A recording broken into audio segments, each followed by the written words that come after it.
I used to think there was something broken inside me, some flaw I carried like a scar others could see, but I could not. As a little girl, I believed if I tried harder, if I smiled more, stayed quieter, studied longer, maybe then he would notice me. Maybe then my father would finally look at me the way he looked at my brothers, with pride, with warmth, with something other than the flat indifference he reserved for me. My name is Alina. I am 32 years old now, but the ache I carry began before I even understood what betrayal meant. I grew up in a house where favoritism wasn't whispered or hidden, it was etched into every dinner, every laugh, every glance across the table. My father wasn't a man who yelled. He didn't need to.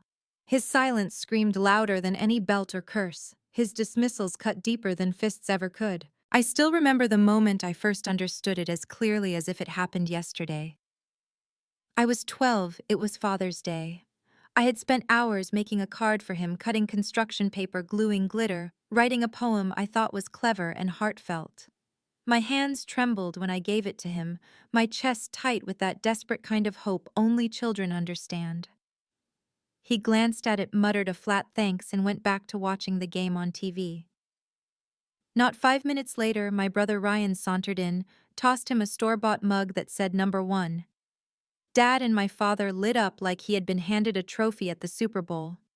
He laughed, he clapped Ryan on the back, he displayed the mug proudly on the shelf. I remember standing there, cards still clutched in my sweaty palms, my heart cracking wide open as I realized mine wasn't enough. I wasn't enough. It never changed after that. My brothers Jake and Ryan were the golden sons. Ryan the athlete breaking records on the field with my father roaring from the stands like a proud coach. Jake the charmer, a smooth talker who could spin words into gold and was rewarded with Dad's admiration like it was his birthright. And then there was me, the quiet one, the moody one, the girl who spent too much time in her room with sketchbooks and notebooks scribbling stories no one ever asked to read. My mother tried in her own way to make up for it. She would hug me tight, sometimes whisper that I was special too. But her eyes gave her away. She knew the hierarchy. She knew if Ryan wanted the last slice of pizza, he would get it. If Jake needed money, Dad would hand it over without question. The one time I asked for something, a new sketchbook, maybe $10 at most, my father scoffed and said, "What's the point? You'll quit halfway like everything else." His words buried themselves deep inside me, lodging like shards of glass I would spend years trying to dig out. At dinner, I would sit quietly as Dad asked my brothers about their goals, their plans, their dreams. He never asked me, not once. If I tried to join in, I was met with a grunt, a forced smile, or silence so heavy it pushed me back into myself. I learned not to interrupt the boys' spotlight, but inside me something was brewing. Not just sadness, not just disappointment, but something sharper, anger, a fire I didn't yet know how to wield. So I worked harder. I studied until my eyes burned, chased grades. No one bothered to acknowledge, and pushed myself to excel in ways that went unnoticed. I stopped trying to earn his love and started building a version of myself even he couldn't dismiss. Not because I thought it would finally win me his approval, but because I needed to matter to someone, even if that someone was just me. I promised myself one day he would remember me not as the quiet girl in the corner, but as the woman who changed everything. From the outside, our house looked like perfection. If you walked in during the holidays, you might think you were stepping into some postcard of the perfect American family. Laughter echoing from the kitchen, my brothers tossing a football in the backyard, my father grinning with a beer in hand. But I knew the truth. I knew what it felt like to be the background in someone else's highlight reel. I didn't hate my brothers. That's the thing, this wasn't their cruelty. They were loud, they loved the spotlight, but they didn't shove me aside. It was my father who placed me in the shadows. It was my father who built a hierarchy where they were kings and I was invisible. When I graduated with honors, I thought maybe that would be the moment. Maybe that would be the day he looked at me with pride. Instead, all I got was a passing comment over breakfast honors, huh? That's nice. No party, no clapping, no backyard barbecue like Ryan got for a soccer goal. Just crumbs of acknowledgement I had trained myself to pretend were enough. Years passed.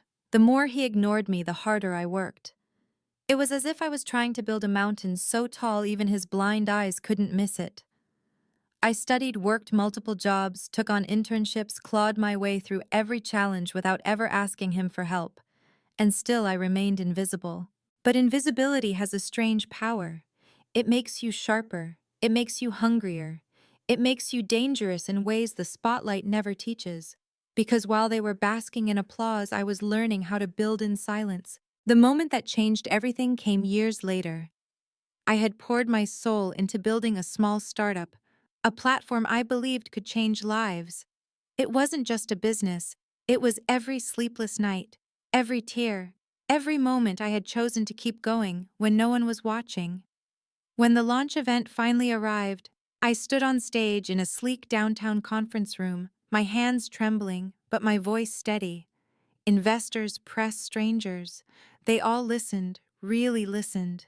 And for the first time in my life, I felt seen for what I had created, not dismissed for what I lacked. That night, when hands shook mine and praise flowed freely, I thought maybe, just maybe, I had finally built something undeniable. Something even my father couldn't brush aside. But when I returned home for a family dinner later that week, the reality hit me like it always did. My father sat at the head of the table brimming with pride as he recounted Ryan's athletic feats and Jake's latest business deal. I tried to speak up to share my launch to claim my space.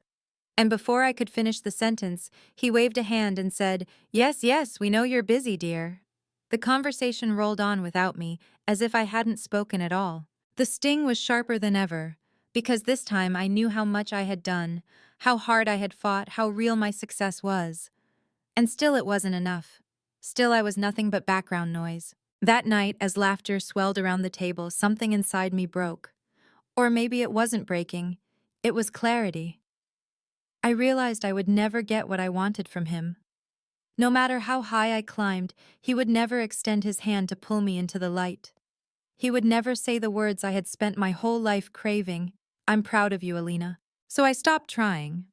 Not in the sense of giving up, but in the sense of no longer seeking validation from someone incapable of giving it. I started building for me, quietly, fiercely, relentlessly. I rented a small apartment, poured everything into my company, lived on toast and instant coffee. When money was scarce, taught myself everything I didn't know. I cried alone at night, sometimes doubting if I could survive it. But every morning I woke up and kept going. And slowly my little company grew. Clients came, investors noticed. A team formed around me. People who, like me, knew what it felt like to be underestimated. Together we built something extraordinary. And all the while I let my family believe I was still small, still insignificant, still the forgotten daughter. I stopped posting updates, stopped showing up at reunions, stopped feeding them scraps of my progress. Let them underestimate me. Let them laugh behind closed doors. Because one day I would return. And when I did, I wouldn't be asking for a seat at the table. I would be flipping the table over. I didn't plan to attend that reunion. Every instinct in me wanted to stay away to protect the fragile peace I had built by keeping my distance. But something inside whispered that it was time. Not for reconciliation, not for closure, but for truth. I wanted them to see me not the invisible daughter they had dismissed, but the woman I had become when no one was watching. The reunion was held in a rented banquet hall at a hotel downtown. My father loved grand gestures, loved to play the patriarch, the king on his throne, surrounded by the dynasty he thought he had built. My brothers were there with their wives, their children, laughter spilling across the tables like champagne. My mother floated in the background, fussing with the decorations, keeping herself busy, the way women do when they're trying to distract from a lifetime of disappointments. I walked in quietly, wearing a black dress that cut sharp lines across my frame, my heels clicking against the tile floor, with a confidence I had spent years earning. I carried no entourage, no announcements, just me. My father's eyes flicked to me when I entered. For a second, I thought I saw surprise. Then it was gone, replaced by that familiar, flat indifference, the look that had defined my entire childhood. I mingled with cousins, hugged relatives who hadn't seen me in years, all while the weight of his gaze pressed against me from across the room. My brothers were glowing in the spotlight, telling stories of business deals and weekend getaways, basking in laughter. I let them have it. I didn't need their stage. I had brought my own. The moment came after dinner, when my father stood at the front of the hall, microphone in hand. He loved this part. The speeches, the declarations, the performance of pride. His voice boomed, steady, commanding as always. "I'm proud of all my children," he began, sweeping his gaze across the room. Applause rippled politely. Then his voice sharpened like a knife slicing through the warmth. "Except the loser I left behind. Some children make you proud, others, well, some are just mistakes you have to live with." The room froze. Forks stilled against plates, laughter died mid-breath. My heart clenched, but I didn't flinch. I had been called invisible my whole life. Now he had given me a new name, loser. A mistake. Words meant to cut me down in front of everyone. But instead of shrinking, something inside me rose steady and fierce. I stood, slowly, deliberately, my heels echoing against the tile as I walked to the front of the room. All eyes turned to me. My father's lips curled confident. I would retreat, that I would crumble under the weight of his words. But I didn't. I took the microphone from his hand, my fingers steady, my voice stronger than I had ever heard it. "I used to think I was invisible," I said, my gaze sweeping across the room, locking on every relative who had looked the other way for years. "I used to think if I worked harder, stayed quieter, made myself smaller, maybe one day he would see me. Maybe one day he would be proud. But he never was. He never asked about my life. He never cared about my dreams. He built this family on favoritism, on neglect, on silence." Murmurs stirred in the crowd. My mother's eyes filled with tears, though whether from shame or regret I couldn't tell. My brothers shifted uncomfortably, their smiles cracking. And my father? My father laughed a cold, cruel laugh. "Listen to her," he sneered, still desperate for attention. But I wasn't desperate, not anymore. I lifted my chin. "You call me a loser, a mistake. But let me tell you something. While you were busy worshiping your sons, I was building something you'll never touch.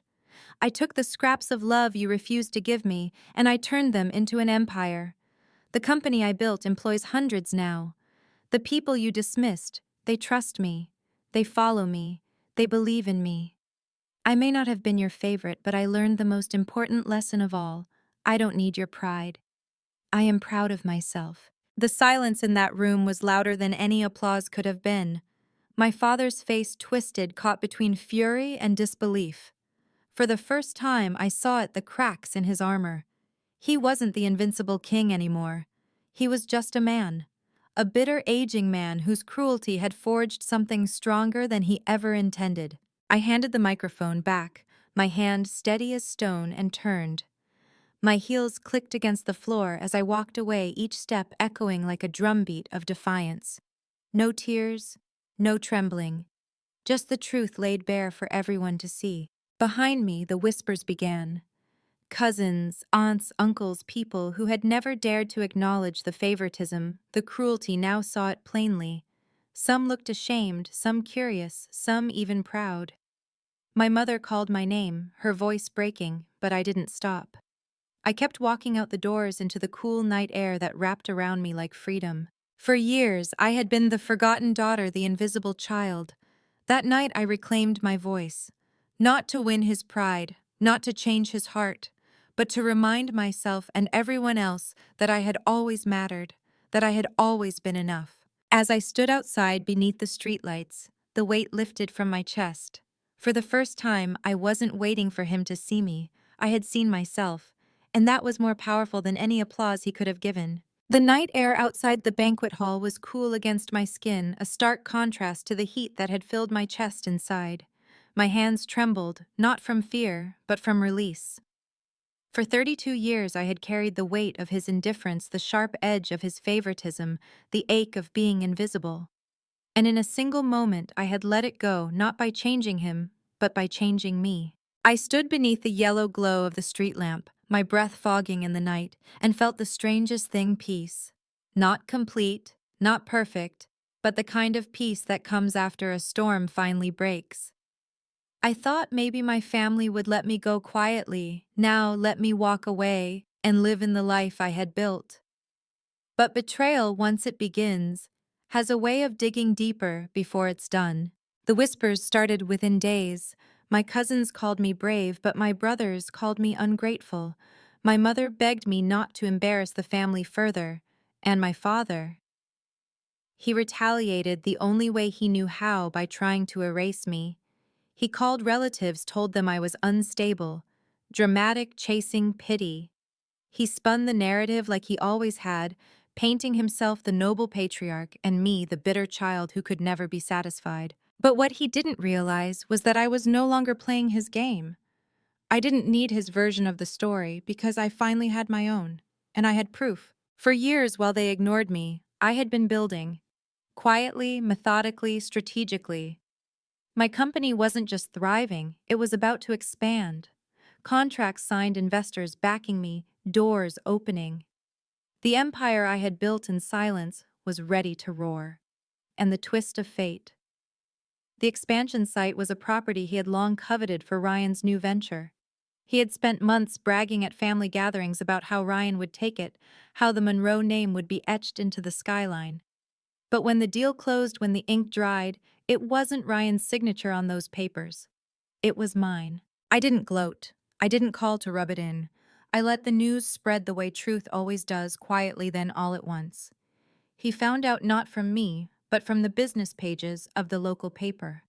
The headline, Tech Visionary Alina Monroe acquires landmark site for expansion. His face must have burned when he saw it. His forgotten daughter, the one he had dismissed as a loser, had just outmaneuvered his golden son. The calls came then, frantic and furious. Ryan left voicemails demanding explanations, accusing me of betrayal. Jake texted me begging me to reconsider, to be fair to the family. My mother's voice trembled on the phone as she pleaded with me not to go through with it, not to destroy my father's dreams. But none of them asked the real question. None of them asked how it felt to spend your whole life invisible and finally step into the light. My father, though, refused to call. Pride has always been his armor, and admitting defeat would mean removing it. Instead, he sent messages through others. A cousin told me he was furious. An uncle warned me he was planning to fight me in court. A family friend whispered that he had called me the greatest disappointment of his life. I listened, I absorbed it, and then I smiled.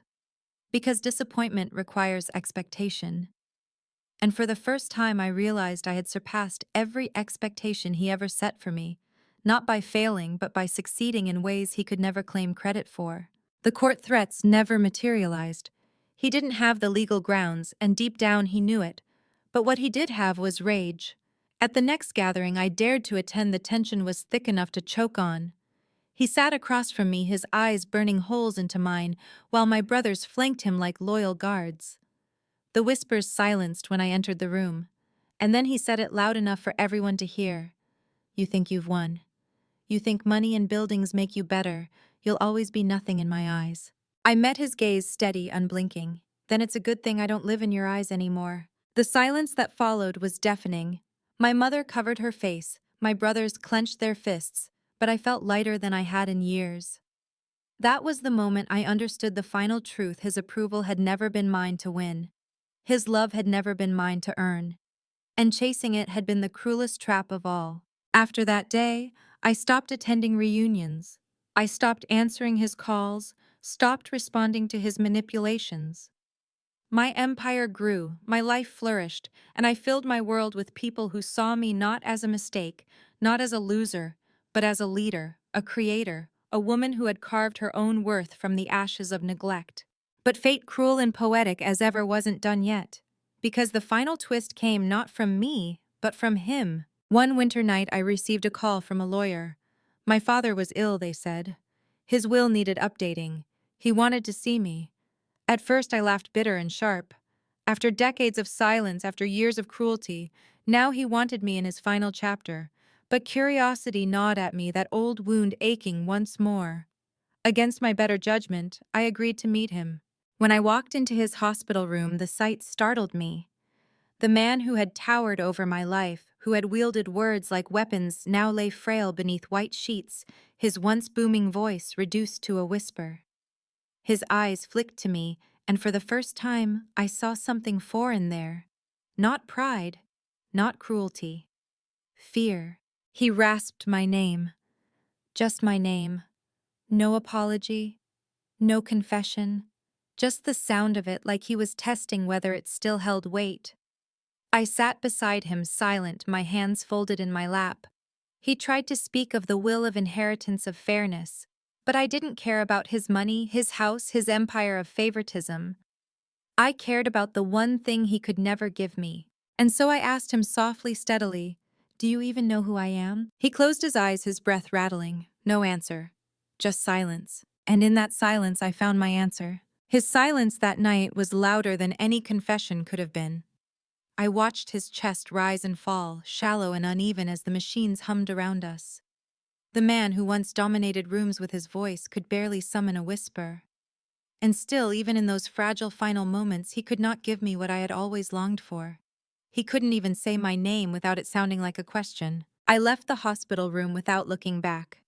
Walking down that sterile hallway, I realized something with a clarity that almost knocked the air out of me. I had been chasing a ghost all my life. Not a father, a ghost.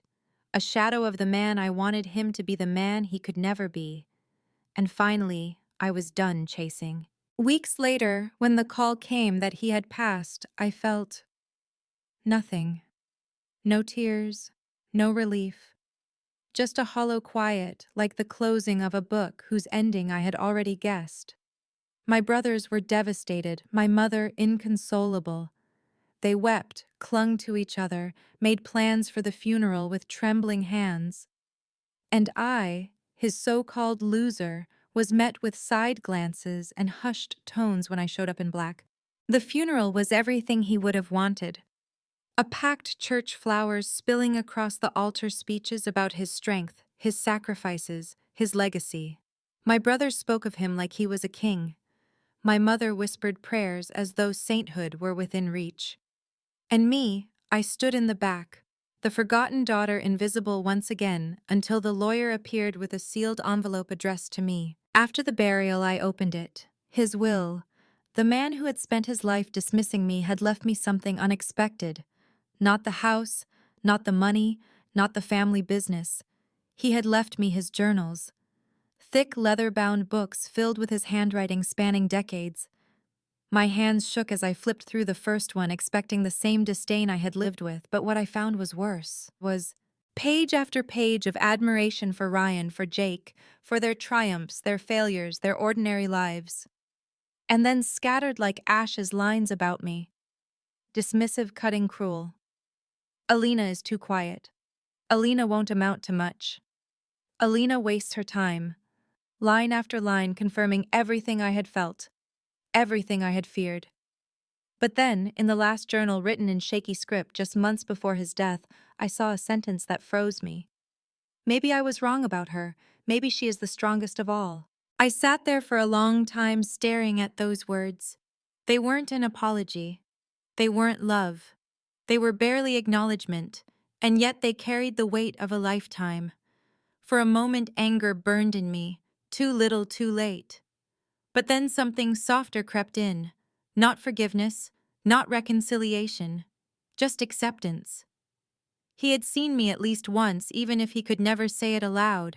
The inheritance was split as expected, the house and money to my brothers, the sentimental trinkets to my mother. But the journals, those were mine. The one thing he had touched that was meant for me. And I realized, as bitter as it tasted, that maybe this was his final act of twisted honesty. He couldn't love me the way I wanted.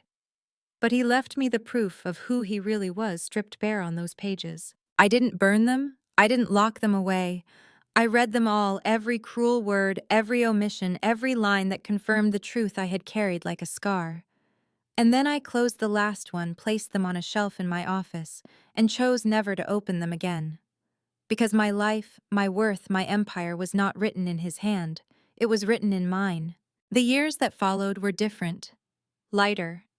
I no longer attended reunions, no longer played the role of the overlooked daughter. My brothers tried to reach out now and then, their tones softer, tinged with regret. My mother grew older, frailer, sometimes calling me late at night with slurred apologies that dissolved into tears. I listened, but I didn't carry them. Because I had learned something my whole family never could. You don't heal by waiting for others to mend the wound. You heal by stitching it yourself. And that is what I did. I stitched my life together piece by piece with every late night at the office, every deal closed, every dream built into reality. I became the woman he never believed I could be, not for him, but for me. I stopped chasing ghosts. I started living. Now, when I look in the mirror, I don't see the forgotten daughter anymore. I see the survivor of a war no one else witnessed. I see the architect of my own destiny. I see a woman who walked through betrayal, favoritism, neglect, and came out not bitter, but blazing. My father's legacy is not mine to carry. My legacy is mine to write. And if you're listening to this, if you've ever felt invisible, unwanted, unloved by the very people meant to hold you, hear me, you are not defined by their blindness. You are not limited by their silence. You can rise. You can build. You can become everything they refuse to see. That is what I learned from a lifetime of being dismissed. That is the gift hidden inside the betrayal. Because sometimes the greatest revenge, the sharpest justice, is not in proving them wrong, but in proving yourself right. If my story touched you, if it reminded you that your worth is yours to claim, I hope you'll like this video, share it with someone who needs to hear it, and subscribe for more stories told straight from the heart. And please leave a comment below. Tell me your story. Tell me how you rose from the silence. Because in the end, our voices, yours and mine, are the proof that we were always enough.